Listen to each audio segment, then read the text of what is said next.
दोस्तों broiler farming में ना जब तक आपके पास अपनी खुद की फीड नहीं रहेगी ना तब तक आपके लिए एक ही रोना रहेगा कि चूजा बहुत महंगा है, फीड बहुत महंगी है।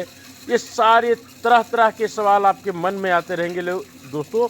लेकिन जिस दिन से आपके पास फीड बनाने का छोटा सा मिक्सर भी अगर आप ख़रीद लेते हो ना, मैं ये नहीं कहता सारा चीज़ खरीदो, छोटा सा मिक्सर ख़रीद करके आप अपनी खुद की फीड बना सकते हो और 2000 तक की पोल्ट्री को आराम से चला सकते हो दोस्तों।